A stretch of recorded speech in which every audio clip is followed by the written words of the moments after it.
வணக்கம்ங்க. முருகனுக்கு ஏன் மயில் வாகனம்? இந்த ரகசியம் உங்களுக்கு தெரியுமா? ஒரு காலத்தில் சூரபத்மன் என்ற அசூரன் தனது அகந்தையால் உலகையே கலங்க வைத்தான். தேவர்கள் எல்லாம் துன்பப்பட்டார்கள். அவர்களை காப்பாற்ற வந்தார் முருகப்பெருமான்.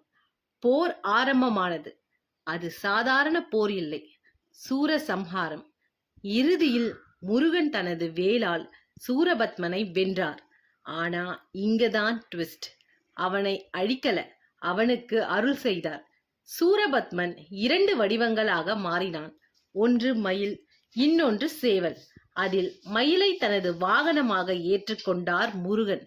சேவலை தனது கொடியாக வைத்தார். இந்த அர்த்தம் என்ன தெரியுமா? அகந்தையை வென்றவன் தான் உயர்வான்.